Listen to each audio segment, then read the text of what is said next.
नमस्ते आप सभी को। स्वागत है आपका हमारे 7 दिन के इमोशनल डिटॉक्स प्रोग्राम के छठे दिन में। नमस्ते everyone and welcome to the day 6 of our 7-day emotional detox program. So today we are focusing on finding balance and cultivating gratitude. तो आज हम संतुलन खोजने और आभार व्यक्त करने पर ध्यान केंद्रित करेंगे।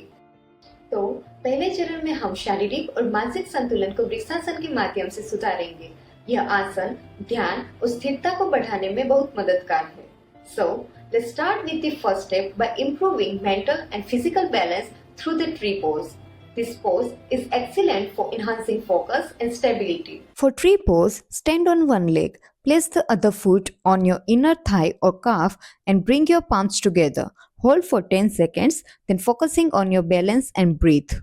वृक्षासन के लिए एक पैर पर खड़े हो जाए, दूसरे पैर को थाई पर रखें और दोनों हथेलियों को मिलाकर जोड़ें। 10 सेकंड तक यह स्थिति को बनाए रखें, संतुलन और सांस पर ध्यान केंद्रित करें। दूसरे चरण में हम बैलेंस बीम विजुअलाइजेशन मेडिटेशन करेंगे जो आपको आंतरिक संतुलन देगा।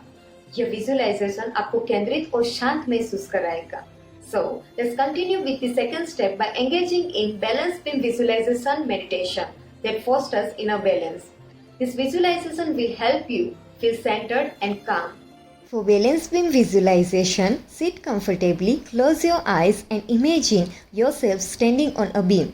Focus on your breath and feel the balance in your body. Visualizing stability with each inhale and exhale. Stay focused for a few minutes. Balance beam visualisation के लिए आराम से बैठे, आंखें बंद करें और कल्पना करें कि आप एक बीम पर खड़े हैं। अपनी सांस पर ध्यान केंद्रित करें और संतुलन महसूस करते हुए स्थिर रहें। कुछ मिनटों तक इस स्थिति में ध्यान बनाए रखें। So now let's end up with the third step by practicing gratitude to shift our focus towards the positive aspect of life. तो अंत में हम तीसरे चरण में आभार व्यक्त करने का अभ्यास करेंगे जिससे हम हमारे जीवन के सभी सकारात्मक पहलुओं पर ध्यान केंद्रित कर सकें।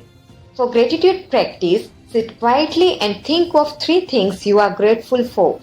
Reflect on why these things are important and how they positively impact your life. आभार व्यक्त करने के अभ्यास के लिए सबसे पहले शांत बैठें और 3 चीजों के बारे में सोचें जिनके लिए आप आभारी हैं। सोचें कि ये चीजें आपके लिए क्यों महत्वपूर्ण है और वे आपकी जिंदगी पर कैसे सकारात्मक प्रभाव डालती है। So, thank you for joining us on day 6 of our emotional detox journey. If you found today's practice is helpful, then don't forget to like, share and follow for more daily inspirational and wellness tips. Hari Om.